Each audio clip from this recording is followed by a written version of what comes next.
Welcome to episode 8 of the Trap Up 30 podcast. I'm your host, Malik Channer, and I'm here with special guest, Mr. Kenny Gillion, and my co-host here today, Jonathan Green. Yes, sir. Man, I just want to kick it off go straight into it.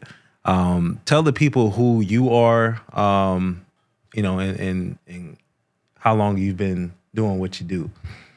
I am Kenny Gillion, basketball coach, also a teacher. I've been doing basketball for the last 26 years. That includes high school, and then probably what I'm known for the most, the team breakdown coach, but also team breakdown owner. So it's just, doing basketball, trying to put kids on the right path for like a long time. I definitely feel like most people know Team Breakdown for, you guys had some legends in the past from B Knight, Kenny Boynton, Anthony.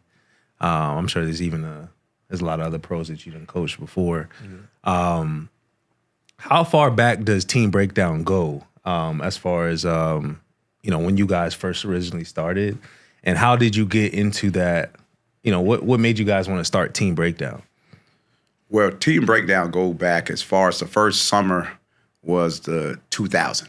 2000 was the first summer we had it. So that's 26 years of basketball at its highest level. I remember the first national tournament we played in 2000 was the Spiece Indy Heat tournament. It was one of the top tournaments inside of the country, and we won it. But Team Breakdown just basically started with us trying to give Florida kids the opportunity. If you look back then, like 2000, the only two major teams in the state of Florida was Nike Team Florida, and they was mostly the team kids past Palm Beach, up north of Palm Beach, and then there was Coast to Coast, which was a team that comprised of players mostly from Palm Beach, Broward County, and Dade County. So our thing was like, listen, man, we just need to get some more, get another team out there to give Florida more exposure. So our whole thing with starting Team Breakdown was just getting Florida kids more exposure. We started off with a website, and the website would talk about players all around the state of Florida that went to a print edition of a magazine. And then from the print edition of the magazine, it went to the television show.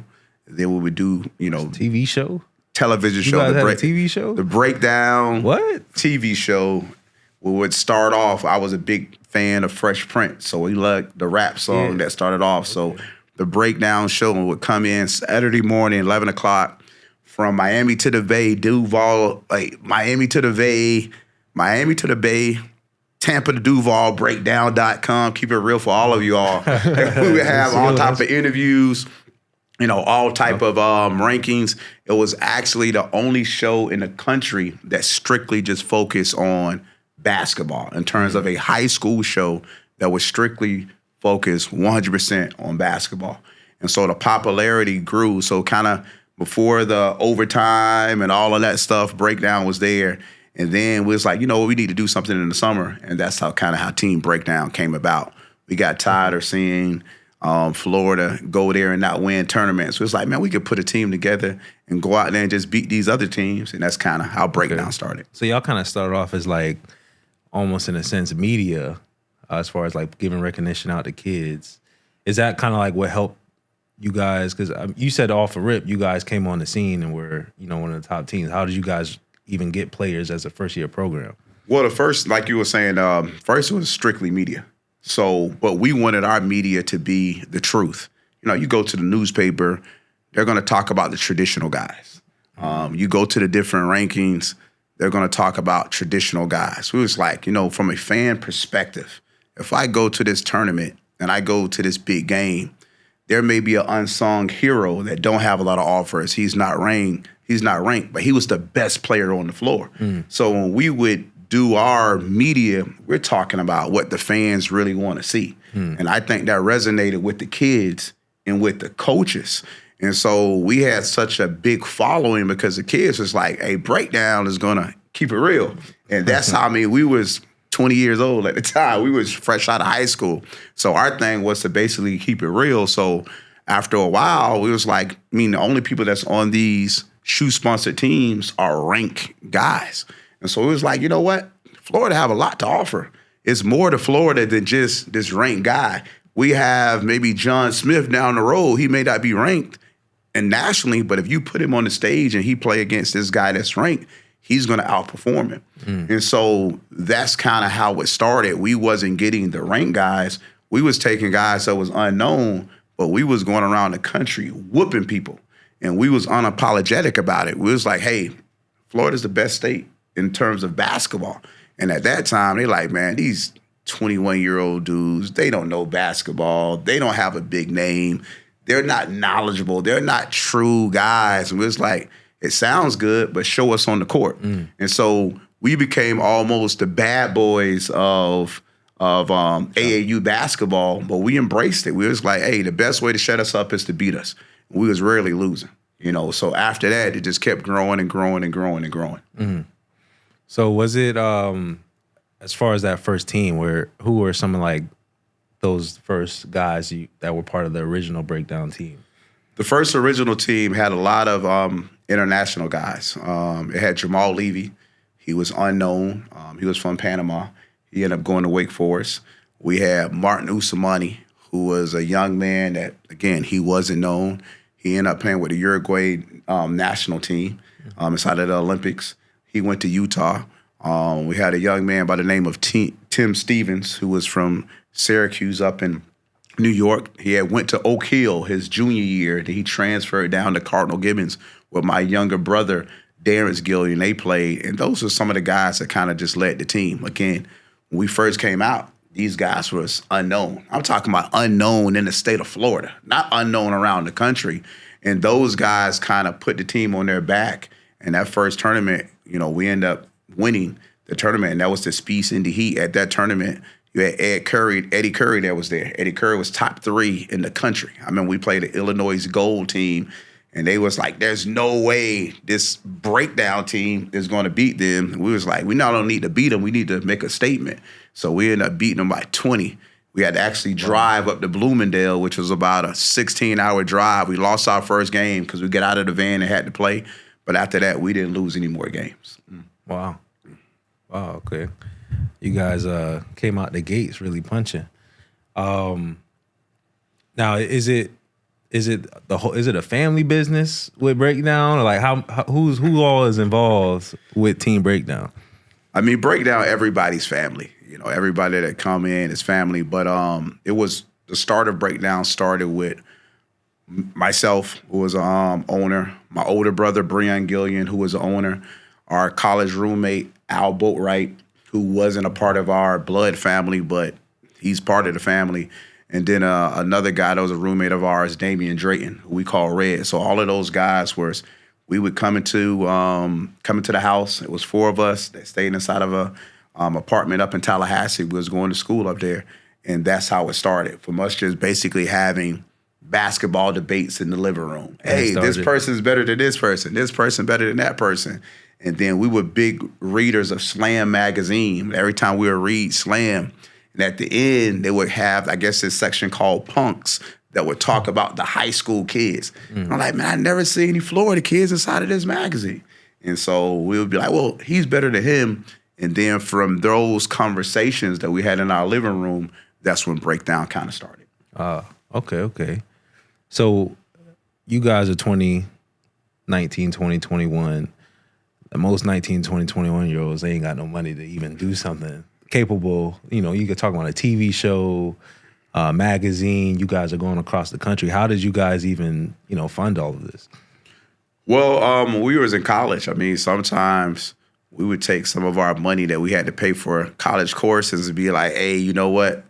Let's pay for us to go on this trip. So we was kind of using our own money to fund a lot of this stuff. And we were, sometimes the courses for classes would be late because of the payment. So with us doing that, we was like, if we're going to take our own money and take away from something else, we have to give it 120%. So it wasn't necessarily the money.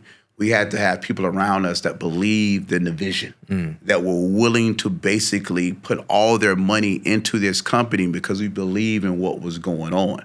But we was for sure taking our own money. Sometimes our parents looking at us, didn't I just give y'all some money to eat?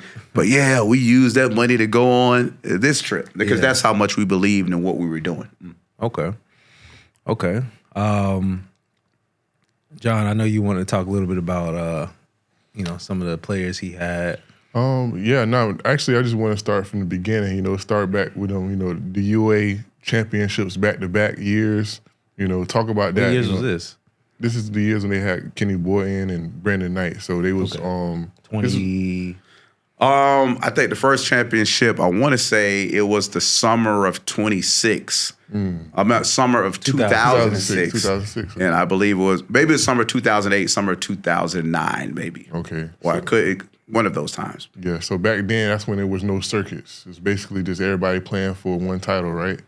Right. So it was, you had Nike, but it wasn't the EYBL. You had Adidas teams, but you're right, there was no circuit. So all these teams would meet at the Milk House in July, and you're going to play to see who's the best team in the country. I don't care if it was Adidas, Nike, Reebok, Independent.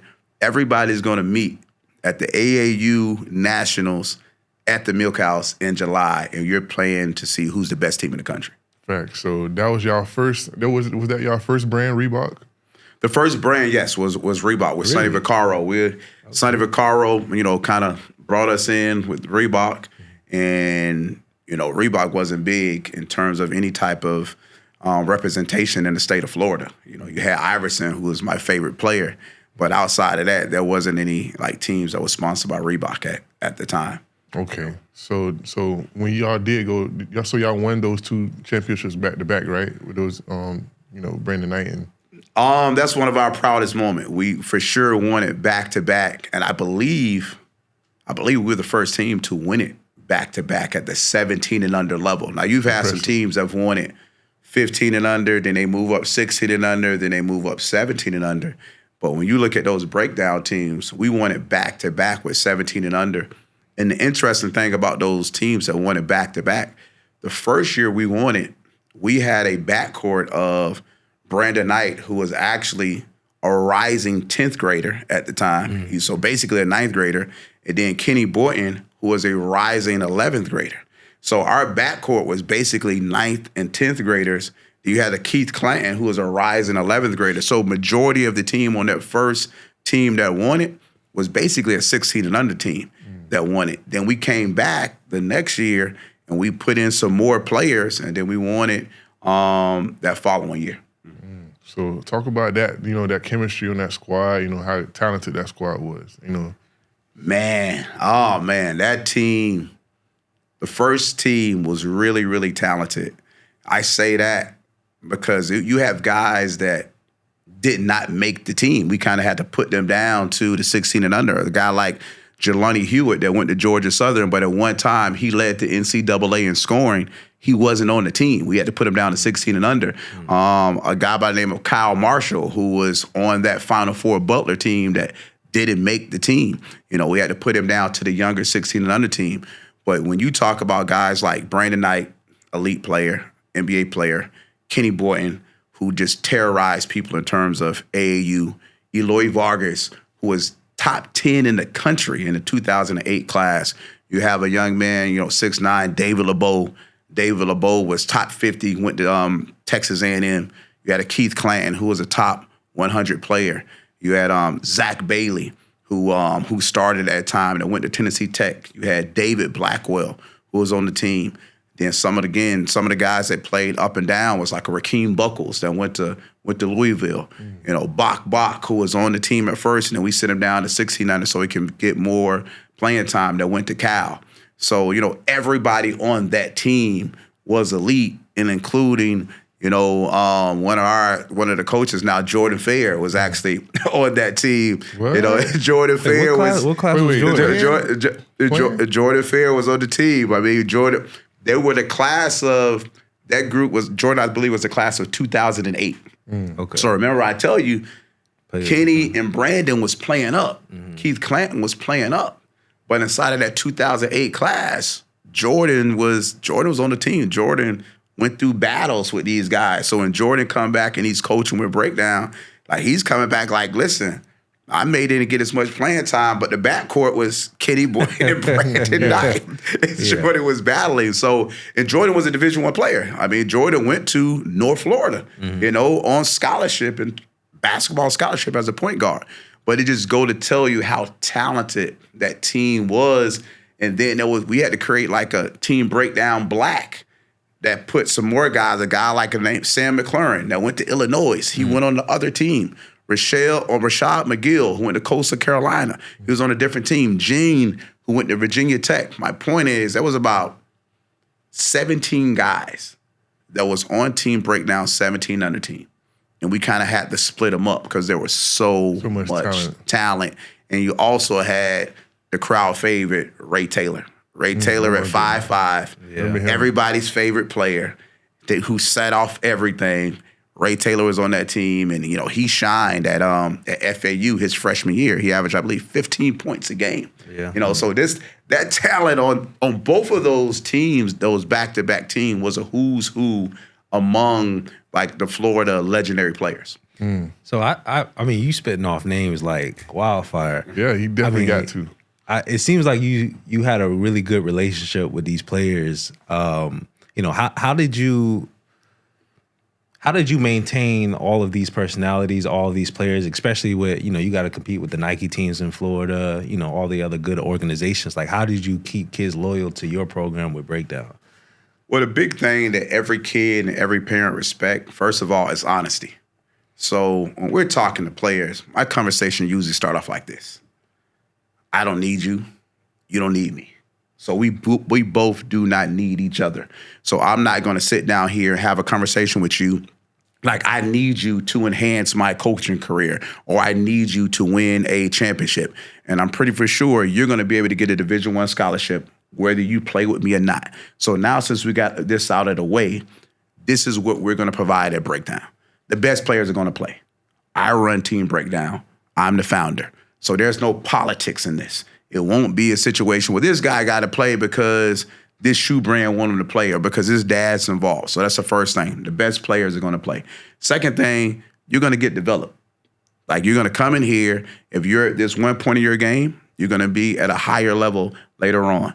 And then the third thing is we tell the players what's going to happen before it happens. For example, you may come in here unranked. Now I'm telling you, your game and with our development, you're going to be a ranked player. You're going to get these type of offers. You're going to succeed. Once you get that, these other teams are going to come in and try to recruit you. But just remember where you started at. So if you want to keep going on this path, stay on the path. And then when guys don't play well, we hold them accountable. No, you're going to sit down. You got into this game. You was outplayed. I don't care what your mom say. I don't care what your coach say. I don't care what your handler say. You got on the court. You got outplayed.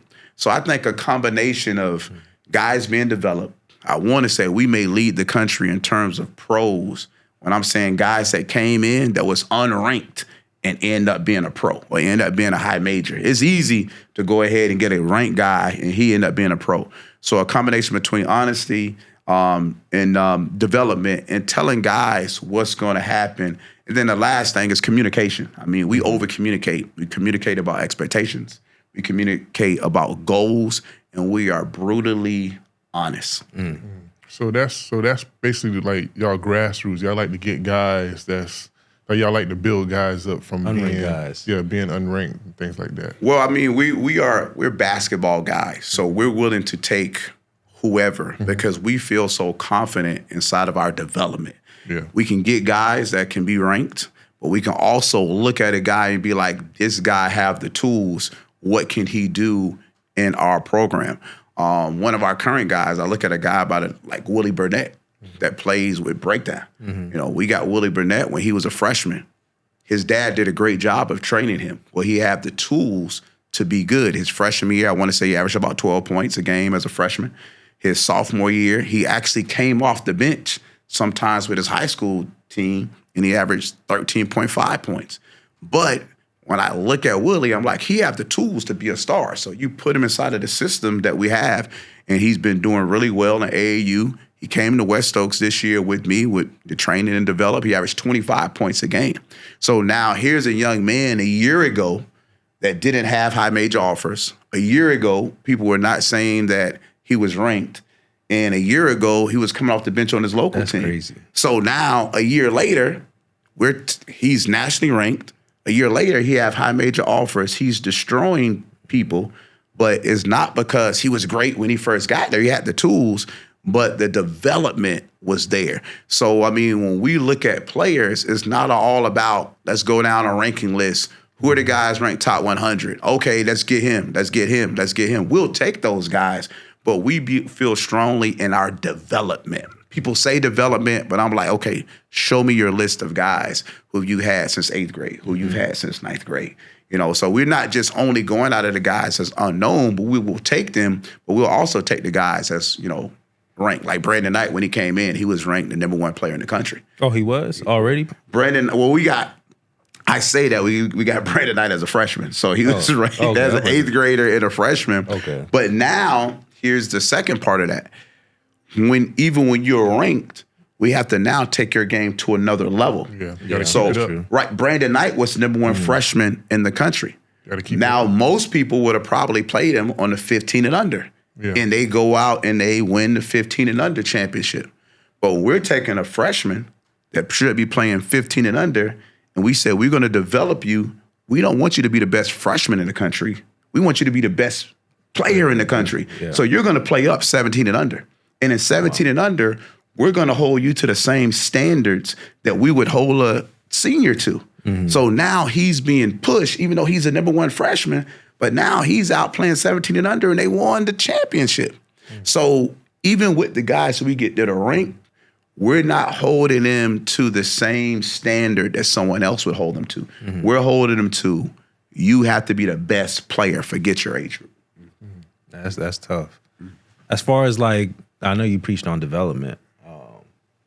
You know, getting someone from unranked to ranked, what else goes into that equation as far as like, because I know you guys were media before then. Is it, you know, you guys pushing their name a lot too in those magazines, those newspapers? Like what else went into, you know, the process of getting somebody from unknown to known? Well, we say this a lot with them breakdown. We say control the things that you can't control. So what are some of the things that you can't control? You can't control rankings because they're political. And that's a guy that do rankings. They're political. Mm. You can't control all-star game selections because they're political. You cannot control all tournament stuff because it's political. But what you got to focus on the stuff you can control. What can you control? You can control your production on the court. What's your stats on the court when you played? You can control winning games. Did your team win? You can control winning tournaments. You know, so when our guys have high production, when our guy win games, when our guy win tournaments, those are the things that we promote. Mm-hmm. So now we're pushing this stuff out to everybody out there. It's not hype. I'm going to produce the kids' facts. So that's what Breakdown always did. We're going to produce your facts. Take out the hype. Yeah, we probably played against this team that was higher ranked than us. We probably played against this player that was better than us. But what did these Breakdown guys do against them? Mm-hmm. Take out my opinion. Take out, do I think that my guy is good enough? When my guy went against this guard that was supposed to be good, this was his stats compared to the opposing player's stats. Right. And did he win? So that's what we were built on. We were built on, man, you got to perform well against the best. And when you do that, everybody's around the country is going to know about that. So you guys weren't ducking matchups. You were looking for the top players. No, I mean, we want all the smoke and the fire. Like when it came down to it, we only judge our kids what they do against other Division I players. Mm-hmm. We don't judge you based off what you do against a guy that's not a Division I guy. Like we can go out and play teams that's like lower tier and dominate them, and they guys put up good stats, but that's not realistic. We want whoever's supposed to be the best. Not only do we want whoever's supposed to be the best, during that game, we're going to probably say before the game, hey, this is what y'all wanted. We're telling the opposing coach that, especially in our younger years. We're coming in here saying, hey, breakdown gonna beat y'all by 20. If you apologize right now, we'll keep it under 20. So it's like those type of things. So we say that not to be cocky. We say that because when our guys perform, I don't want to hear, well, you know what, my guy wasn't taking it serious. No, we want to get your best game. So when my players go against your guy and they outperform you, hey, that was you at your best. And that don't mean that we didn't have some losses where our guys got beat, but that's a part of the competition. We want the best all the time because in our head, we believe we the best. Our kids believe we're the best. So there's no such thing as ducking smoke. Even right now, you know, we'll get into games that it's a lose-lose for us. Our team is top. We'll play against another team that's not top. If we lose to them, oh, we're the worst. If we beat them, you're supposed to beat them. But that's just how breakdown is. Breakdown is going to play who's supposed to be the best. I can't say that about all the other teams, but we will. I feel like a lot of people, I feel like it's not the same anymore. Like sometimes you don't get those high matchups. Like some of the top players and teams won't play each other for whatever reason. Yeah, I mean, I think it's a more so just like they don't want to lose reputation, like representation on what they have, you know. Yeah. So, I think that you are 100% right. You have guys that do not want to play against the other top guys more so because what you're saying, they don't want to take that chance. You know, they pretty much feel like, hey, we'd have built up our team. This player's got this type of rep, so they don't want to take the chance of playing someone else. You know, we believe in playing everyone. Now, with that being said, I may only play you once. If I play you that one time over the summer, and I beat you, hey, man, get right. You got to earn the right. We'll play you next year. Same way if you beat me. But the competition factor inside of AAU is definitely down. Like you're going to the tournament now, and you'll see this elite team that's playing against these non-elite guys, and guys are kind of just going through the motions, and they be like, okay, they just chilling because this is the video age. Some guys are just playing for highlights. Our team want the best comp. And I think that's what kind of separated breakdown throughout the years. You know, when we're playing, we're going to be loud, we're going to talk, but also 80 to 90% of the time, we're going to win. And our guys believe in the matchup. Like, trust me, behind the scenes, there's no such thing, this is just a regular game. Our guy didn't care. No, our guy cares. The coaches care. Hey, when you win against this guy, there's two things going on. You better win the matchup, and we got to win the game. Yeah. You know, those are the things that was going on with our guys. That's what we're preaching to our guys. That's why when our guys get into any situation, they're fine. They believe in competition. When you're developing young men, you have to be competitive. Like the whole world is surrounded by competition. In school, they have the valedictorian who's have the highest GPA, and they rank the person down to the lowest GPA. When you get into college, scholarships are only year to year. If you're not competing and playing, you don't get your scholarship renewed. You get into the pros, you have to perform or you're going to get cut. So if you're not ready to get into a competitive world as a young man, breakdown is not the team for you. And once again, that don't mean that you're not going to lose. You're going to lose. You're going to get outplayed, but you have to be competitive. How have you seen the landscape change? Like I said, you started since 2000. Like what changes have you seen in the past 25, 26 years? You know, that you like, what you don't like, but what are the main differences from when you first started till now? Well, the big difference is as we was talking about, the competitiveness. And I think it's because there's so many teams. Like it used to be a time when there's only like three or four elite teams. And why you had to be competitive to make this team. So now there's at least like 10, 12 sponsored teams in the state of Florida. And you have a lot of independent teams. So there's a lot of different teams. Now, the good side of that, they give more people opportunities. They give you opportunities. But the downside of that is from a competition factor that a kid can go there, not like the one team and be like, okay, I'm just going to go into this other team. I'm going to start another team, whether my parents started, whether my coach started. So that competition value is just not there. And so that kind of set a mark all throughout AAU where guys don't want to play the best of the best. So the AAU is more of a when I'm saying AAU, because it's not just AAU, I call it's grassroots basketball when you talk about it. But that's the biggest thing. The competition is just not the same. And then the second thing, where the players are not producing to a fact that they should be to be an elite guy. What I mean by that, you can come see a player play, and that player could be top 50. And as a average fan, you can walk away and be like, well, he didn't look the part. But then that scout would be like, he didn't look the part, but he has size for position. He's a great prospect. And they start going into that prospect talk. Back in the day, you had to be a player, meaning you had to produce numbers. If I come to watch you play and you top 50, the average fan should be able to say that's a top player. He produced in terms of points. He produced in terms of assists. He produced inside of stats.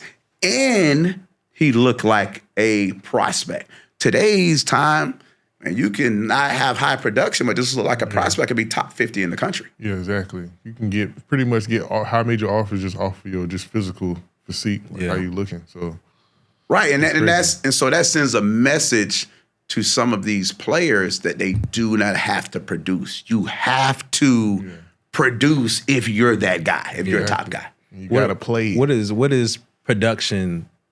Like, what is acceptable production to be considered? This level. So, like, if I'm a center, what stats do I need to have to be, all right, now you're producing? If I'm a guard, what are the stats I need to have to say this kid's producing? What would you say? I mean, if you're a high major center and you're playing on a team, a high school team, there's absolutely no way you can walk out of the game having less than 10 rebounds. If you're not getting a double-double as a high-level big, you're not producing. I don't care who else is on your team. If you're an elite like that, you should have it. If you are a shooting guard, and a shooting guard is a scorer, if you are a high-level guy, if you're not averaging at least, I'll say this, if you're on a team with other Division I guys, it's acceptable for you to get 16 points a game. But if you're on a team where it's only like you and someone else, you should be over 20. As a point guard, if you are a high-level guy, you should have double-digit points, and you should have at least 5 assists a game. And then the big thing out of all of those things, you should be winning majority of the time. Mm-hmm. So you can't tell me you're a center and when I get a double, you don't average a double-double and you lose. You can't tell me you're a top shooting guard or a wing and you average less than 17. If you have other top guys, I'll give you 15 and lose. You can't say that you're a point guard and you average less than 5 assists and you're losing. Mm. That is true. I think it's more as mentality though, because I think that's the biggest thing that y'all teach, playing hard. So I just think regardless of talent, like you gotta play hard, man. Like that is the thing, but for us, that is a prerequisite. Like that's regular. You have to play hard. And so even with the playing hard, because you're right, a lot of players don't play hard. Yeah, they're talented, but they don't. Yeah. But we also tell our guys, you have to play hard. And you have to be good, and you produce. There's a lot of players that play hard, but they're not very good. That's true. So in addition to you having skill, in addition to you producing, you have to play hard. But then you got to have that inner drive that not only do I want to produce on the offensive end, I want to shut down the guy on the defensive end. And when you look at those guys early on in our team, Kenny Boynton is one of the top 5 scorers in Florida. He averaged 35 points a game. But he was a better defender than he was an offensive player because he went into the game and he was like, who's the top player, coach? Mm-hmm. I want to defend him. So that's also playing hard on the offensive end and the defensive end. Today, you have these matchups where the top guy don't want to guard the top guy. I'm conserving my energy for offense. Like, what in the world? You have to be able to defend. Yeah.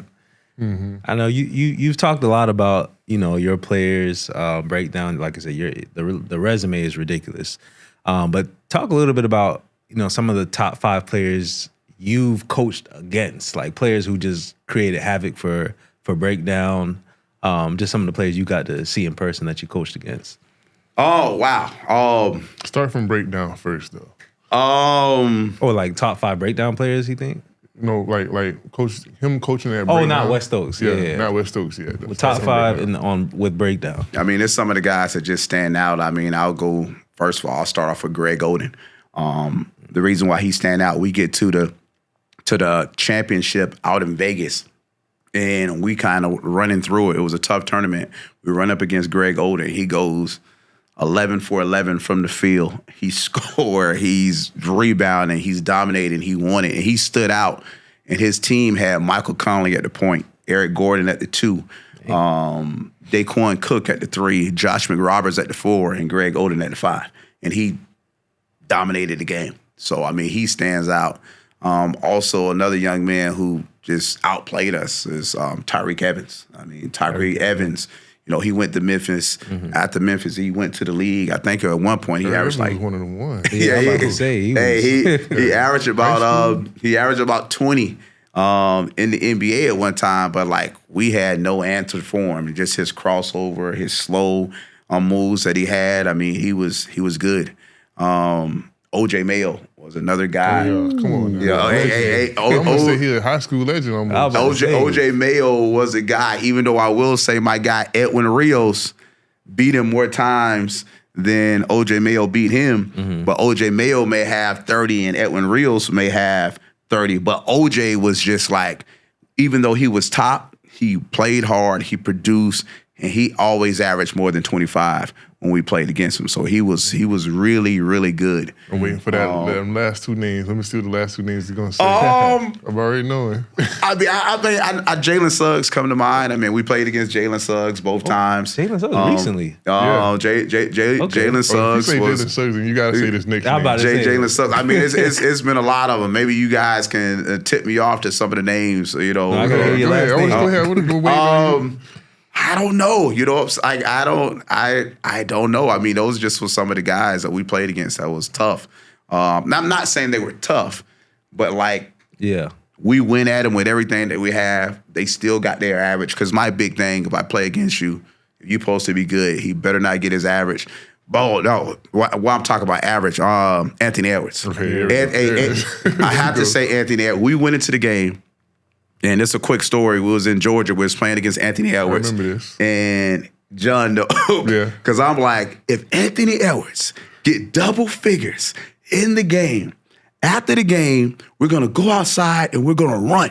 I'm telling you right now, we're in the middle of the tournament. It was one of our better teams. Our team was loaded. I mean, it wasn't like this was a bad team. You had Wesley Gardette. There was Jamal Mashburn. There was Jaden Tracy, who played at Oregon. There was Selton Miguel. There was Kai Jones. So our starting lineup was loaded. Anthony Edwards proceeds to have 35 points in the game. And I'm not talking about like a quiet 35.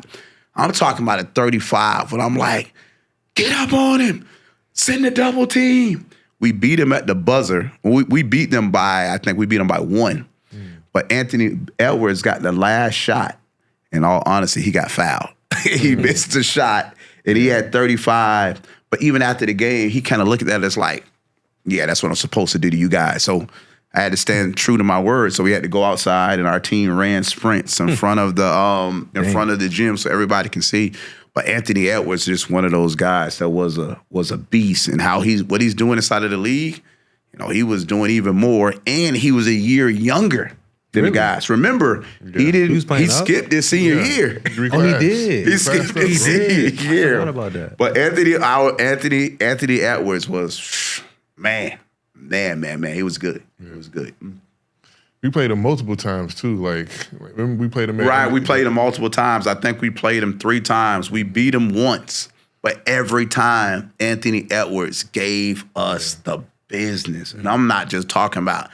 At that time, he was known for his athletic ability. So he's just getting there dunking. But it wasn't just the athletic ability. He had the 3. He could create his own shot. He was making passes, and this was like just smooth. You know, he was doing it like easy. I mean, with the Atlanta Express team, he was giving it to us. He was giving it to us. I think on the West Oak side, then I think you filmed them when they played LaMelo. Yeah. Oh yeah. LaMelo Ball. I was right there front and center. Would you say he top 5? Oh, for sure. Okay. I mean, easily top 5. I mean, you go into the game, you're hearing the hype. Hey man, he had this, which hype was crazy. The hype was crazy, but I was always looking at, first of all, I'm like, if he really that good, he can really play. Okay. So I knew going into the game, like his dad may say a lot, but that's his dad. He's supposed to say a lot. His sons are really good. But I'm like, what his dad was saying about his sons were really true. But sometimes when a player is that good, and they're so much in the limelight, they have a tendency to get caught up inside of the cameras. LaMelo Ball plays at his same pace. He finished the game, I think, against us with like 19 points, 10 assists, 10 rebounds. But it was like flawless, like all within the context of the game while he's playing with other pros and high major guys. Other guys seemed like they was trying to show who they are. You know, he was like, this is what I normally do. He shot over 50 from the field. LaMelo Ball was like, he was really, really, really good. But at West Oaks, there's been a lot. I mean, Peterson was another guy. You know, we played against Peterson this year. That's going to Kansas that played for Prolific Prep. Darren Peterson. Peterson was good. I mean, I think he's one of the best guards that's not in the NBA. That's including guys that's in college right now. Wow. I think if they didn't have the rule, he's good enough to go to the NBA. Like, you know, he's going to college because he have to go to college. Yeah. You know, but he could play. I mean, it's one of those guys that can really do it. You know, think he top five? Top five? Top five what? You guys you played, like you coached against in high school? Oh, without a doubt. Without a doubt. Like easily. Peterson? Peterson easily. But I mean, these are guys that have size for their position. They have athletic ability. And the game slow down for them where they're actually making plays within the context of the game. You know, even guys like Michael Brown. I mean, these guys are like really, really, really, really, really good. They understand the game. They know how to play. There's not wasted energy. And they're on the top of everybody's scouting report, and they're still exceeding expectations. That's true. Yeah, they really make the game look slow. Like, they just take their time with it. I did want to touch on the transition from breakdown to, I didn't even know you guys were Reebok at first, but going from Reebok were the days, man. So again, Sonny Vaccaro, Chris Rivers. I mean, you know, like, Sonny Vaccaro is the godfather of basketball. So, I mean, you know, we're young guys, and a guy like Sonny Vaccaro bring you in. I mean, the whole movie when we did with Michael Jordan, like he was the one that kind of did the marketing stuff for him. But this guy is literally a genius when it comes to all of that. So Reebok basketball was really loaded from the ABCD camp to the events to Vegas to everything. Like, Reebok was it. Yeah, Reebok coming back up too right now. Exactly. I seen Shaq trying to revamp it now. Shaq is definitely trying to revamp it. But I mean, at that time, I mean, it wasn't big in Florida. But we got in, and we ended up being the number one team in the country 2 years in a row, and it kind of rose up. But Reebok definitely, Reebok brought us into that national spotlight. Again, so what Sonny Vaccaro did for us, we're forever grateful for, you know, what he did to us. So how'd you guys transition from Reebok into Under Armour? Well, you know, Reebok begins to kind of fizzle out. When I say fizzle out, you know, financially, things start to go down. And then, you know, Under Armour, we came into the Under Armour situation, which was similar to Reebok in terms of in Florida. Guys wasn't wearing Under Armour. It was a kind of a new circuit. So when we went into that circuit, and one thing about breakdown, we like to be exclusive. Like, I'll be honest with you. We would rather be the only one on that from Florida on that circuit than being part of 5 or 6 or 7, because we believe that our product is going to be, it's a good product. So we look at breakdown. Breakdown is the actual sponsor. Breakdown is the actual name. You're just giving us stuff that we can get ready to wear. Right. So we got into Under Armour. Under Armour was really buzzing at that time. And that year, I think our first year in it, when they had the league, it was really loaded. I think Thon Maker was like one of the top players inside of the country. He was on the circuit. I believe Josh Jackson was on the circuit. So it was a good time for us to get ready to go into it. But the big thing was, you know, we had a chance to kind of go into that and be like the only one. I think we was the only Under Armour team at that time. Yeah, I'm about to say, I think that's where I came in. Like, that's when I knew more about breakdown. The Florida Vipers, right? The Florida Vipers, I think they came maybe later. Though. But when we first came into it, it was just us with Under Armour. Then Florida Vipers came. Then my wife team, Showtime Ballers, came into it. But when we first was into it, it was just breakdown. And Under Armour was doing a really good job because Under Armour had the best clothes. Yeah. You know, so but the kids didn't really know, they wasn't really feeling the shoes at first. But in terms of the clothes, everybody had the clothes. You know, Florida's a football state. The compression states the compression stuff. Yeah, but their events was actually really good. Pat Coombs, who was kind of running stuff at that particular time, they were on it because a lot of those guys came from Reebok. They came from that line of Sonny Vaccaro, and they knew how to make basketball be exciting. So for us, it was good. And you know, when they first came in, with a lot of these teams, a lot of these shoe brands, they want stars. And so for Breakdown, we say this a lot. You may hear us say, Breakdown, we're about creating stars. You know, our teams are going to win some, but it's going to be a situation where we're creating stars. So even with Under Armour, if you look at the pros, the $1 million pros that we've had when we was with Under Armour, it had to be one of the top 3 teams inside of Under Armour. So yeah, talk about those guys, those pro guys. Obviously, you know, even being with that team, you know, Anthony Simmons and that, you know, would you say one of those teams would be like one of the better teams that y'all had? Oh, without a doubt. I mean, the team where Anthony was a loaded team because Anthony was special. And once again, this is another guy came in a breakdown when he was in the 9th grade. Unknown, wasn't the biggest guy, wasn't the tallest guy. By the time he leaving out, he was a 6'3" guy that went straight to the NBA. Yeah. Like, come on. How many 6'3" guys that's like 180 pounds who even in the state of Florida, he had to shake off the perceptions of being soft, which he wasn't. You know, he was at Mount Verde his junior year. It kind of was used as just a spot-up shooter, which he wasn't. But now this guy ended up going from high school to the NBA. But on that team, you also had Elijah Weaver. Elijah Weaver, at 6'5", point guard, was like dynamic. I mean, on that team, you can say it was Elijah A and Anthony B. Like both of those guys was like on the same level playing. And the thing about Elijah, he was competitive. He wanted to win, and he cared about all of his teammates. Also on that team, you had Emmanuel, 6'10", who ended up being top 100 inside of the country. You know, he was good. Again, another guy came in, unknown. By the time he left out, he's top 100 inside of the country. Solomon was on that team, big guy. PJ Purse out of New York. Oh, my goodness. I don't know who that is. Lockdown defender. The lockdown defender, but also can pass. Most of my best teams have had a guy from New York. Shout out New York. But PJ kind of like bridged those two together. So, you know, if you got Elijah, you got Anthony, you're like, I don't need another guard. PJ was that good that you needed him on the team. Bryce Beamer can shoot it. Hey, shout out Tampa, Sickles. Hey, man, Bryce can shoot the air out of the ball. Then you had Dre from out of Leesburg that came off of the bench. The guy that's in the NBA right now from Leesburg, I forget his name.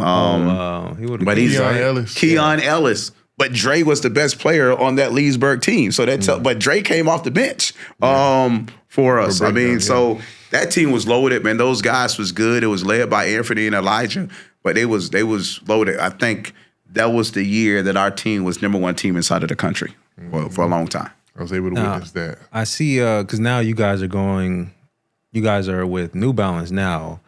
So you've already been on this your third circuit. What would you say are the differences in each circuit, or are there any differences? Kind of the differences were with Reebok, it had an established guy, Sonny Vaccaro, that was doing it. So whatever Sonny Vaccaro was doing, people was 100% behind. When Under Armour came, Under Armour was known for their gear, so they was already popular among the athletes. But then Steph Curry was probably the most popular basketball player inside of the country. So their events was competitive. You can get really good guys. There was top. New Balance in terms of like not really being inside of Florida. It's more of like a stylish thing. Well, I'll say this. 2 years ago, it wasn't big inside of Florida. So New Balance is more starting off with less than what Under Armour and what Reebok had. But their product line is actually like really good. In terms of the basketball, They put together good events. The teams that's inside of New Balance are good teams, especially like the top half. They're really good teams. But now you have a breakdown organization that's a lot more seasoned. We don't need as much from New Balance that we needed from Under Armour in terms of Reebok to get everything established. You're now bringing a seasoned team that have a rich tradition, that have good players. So we're kind of like, I won't say, kind of like the face of the P32 with New Balance and everything like that. And with the other ones, we became the face later on. But now going into it, we are the face. And so for us, man, as long as the gear is there, as long as it's a good opportunity to play, we're going to bring people into the stands in terms of fans. Your team bring the college coaches. But as long as it's organized, which it has been, then we're fine with it. You guys won the first year, I believe, right? You guys won the whole...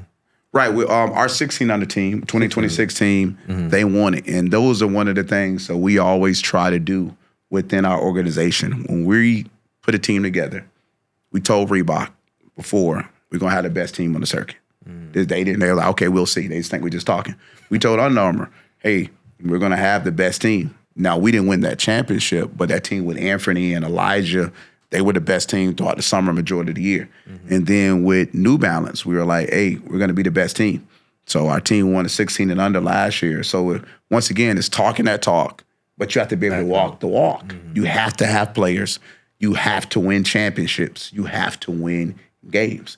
So we wanted, 16 and under. We're looking to win it again in 17 under. Now, that's a tall order because there are some tough teams in New Balance, including my wife team, Showtime Ballers. Shout out Showtime Ballers. But that's our goal and everything that we try to do. We strive to be number one. In year 26, I would consider to be old in the game of basketball, AAU, but I still have those young guy visions. Hey, you have to be number one. You have to be the best. Yeah. I do want to pivot a little bit because I can't get off this episode without asking. I see the family, you guys have started a new academy out in Virginia called the Gillian Academy. Tell us a little bit about what exactly you guys are building out there in Virginia. Well, I grew up mom and dad inside of the household, and it was three things that was staples inside of our household with Kenny Gillian Sr., I'm the junior, and Shirley Gillian. First thing where you were going to church. Hey, I don't care what it was. We grew up Seventh Adventist. You're going to be inside of church. Everything that went on inside of our house came from the blessings of God, that my dad always believed in that. Second thing, you couldn't do anything without a 3.0 GPA. Education was big. If you came in the house without a 3.0 GPA, you were on punishment for 9 weeks until the next report card came out. So education was really, really big. And the third thing, you're going to play basketball. I don't care if you was good, not good, whatever, you had to play basketball. So with those three staples that's always been implemented into my mind, when we got older, those are the things we did. Team Breakdown came from the visions that my parents had in terms of basketball. The only thing that we thought that could be bigger than Breakdown in terms of reaching people were a school. You actually get a school that now you're educating these young men all throughout the years in terms of the core stuff, like whether it's math, science, language, histories, and stuff like that. So we able to go ahead and push the education. But even bigger than that sometimes is the life skills. So at Gillian Academy, we're preaching life skills. There's a whole curriculum that's set to that. Financial literacy, teaching you about, credit and stuff like that. The basketball is second behind the education. Like I say, I'm a teacher. I love teaching more than I love coaching. And so the basketball, you want to be the best. You want to have guys that develop. At Gillian Academy, I don't think there's a better coaching staff in the country. We have guys that play basketball at the highest level in college. They became pros, but they're actually individual trainers. They're good. They've coached in college. So now you take a player and you can put a player into the situation where they're getting great life skills. They're getting core education, and they're also getting basketball. So that's in a nutshell what Gillian Academy is all about. When someone leaves out of Gillian Academy, I don't want you just to be the best basketball player, which I think you will be. I don't want to sell that short, but bigger than that, I want you to be a good young man. I want you to be able to go outside of the world and you be able to take care of your family. I want, even a young lady, I want you to be set. I want you to be able to get into any college in the country that you want to go into. And so we kind of are specializing inside of those. We put a lot of time into education, life skills, in basketball. And we was looking to bring the best people from around the country that specialize in those things. Why Virginia? Why'd you guys started there in Virginia, per se? You know what? My brother moved. My brother's in the military. And Darren's, they call him Didi. And once he moved to Virginia, and he was already sent up there, and then my father passed away. And when my father passed away, he was like, you know what, man? I have to start a school that start implementing the things that my dad taught. So since he was already up in Virginia, his wife is a lawyer in the military. And so he was like, hey, I'm just going to start it right here where I'm at. I'm not going to waste another time. I'm not going to waste any more time. Let's start on this vision. And once he started getting into it, my other brother, Zach, you know, he kind of moved up there. His wife is a doctor. So they kind of like, you know, move up there. Then, you know, his son's Wesley Cardette and his other son, Zach, is Gillion. They're playing basketball. But, you know, they was like, hey, it starts today. You know, after his funeral, he was like, hey, you know what? What can we do to leave a legacy behind, and what can we do to help reach the young people, which is what my dad's vision was, which is what my mom has sacrificed her whole life, you know, trying to get us understand education, understanding life, and then you guys like basketball, so you can go ahead and do it. So in a nutshell, it was just he happened to be there at that time. It's like, I'm not wasting any other time. You know, we're going to start it in Virginia, and it just so happened that Virginia is a hotbed for like hoops. Just the DMV area. Yeah. I mean, there's so much hoops up there, but it's also progressive people that's up there, that's thinking outside of the box, that's looking to be great, and it's close to the nation's capital. It's right there, the nation's capital. So at the end of the day, it is the hub for the United States. Yeah, I know you guys. You ultimately, I think last week we made the announcement. You guys are taking Marcius, Willie, JJ, Aaron, and yourself going up to West Oaks. Well, ultimately, what?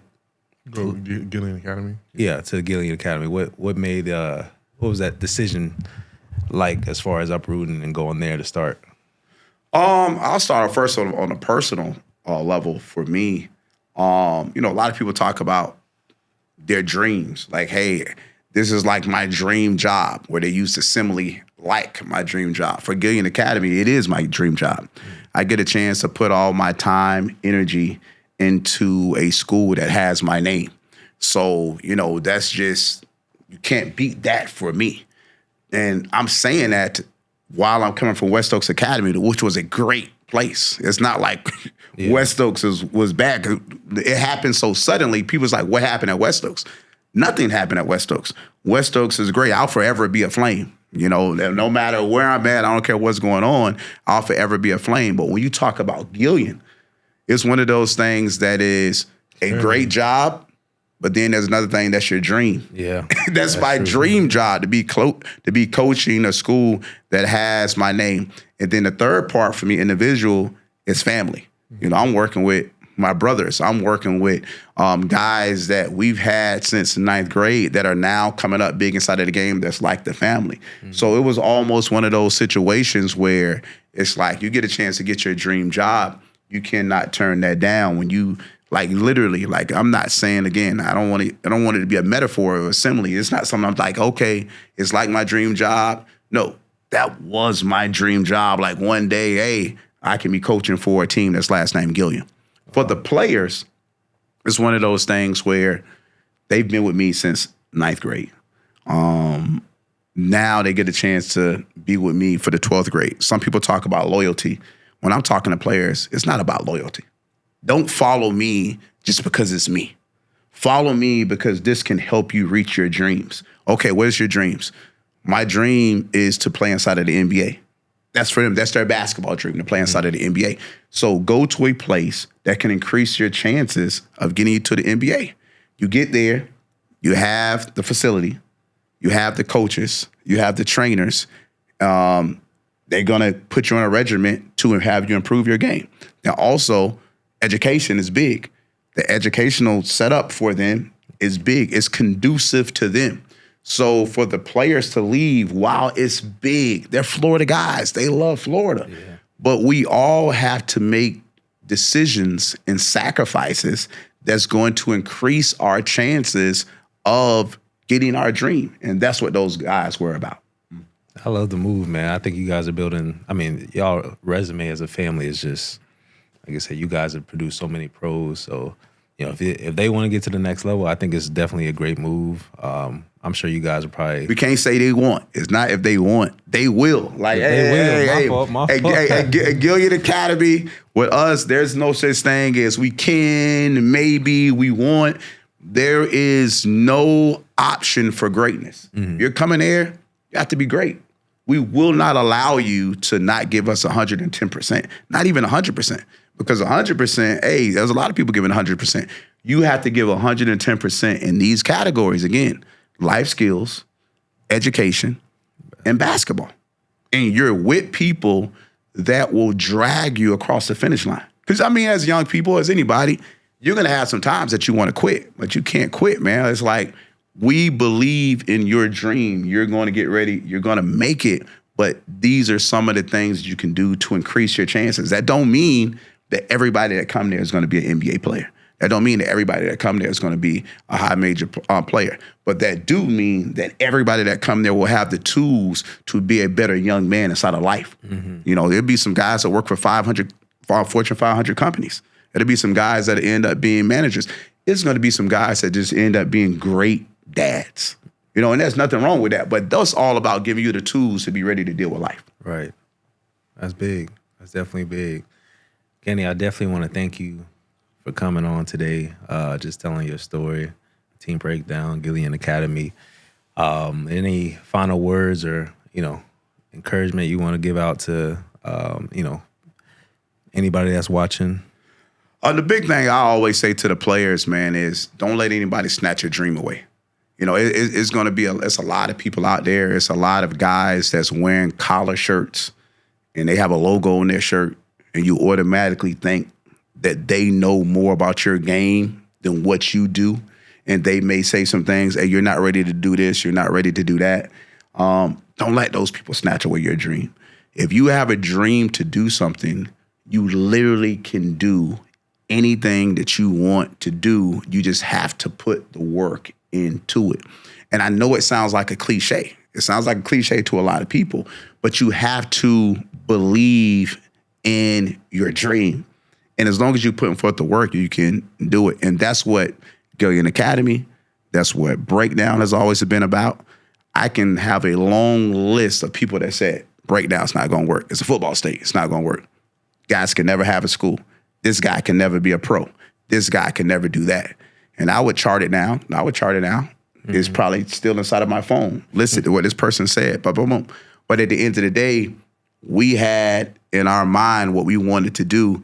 And I don't care who it was that said we couldn't do it. We still held on to our dream and it haven't stopped. You know, that's why 26 years later, it seemed like it's just yesterday. So that's why I say to everybody, man, hold on to your dream. I don't care if it's mom, dad, whatever, saying that you can't do it. Go ahead and follow your dreams. Man, wise words from Coach Kenny Gillian, man. Definitely follow him on social media. What's your tag?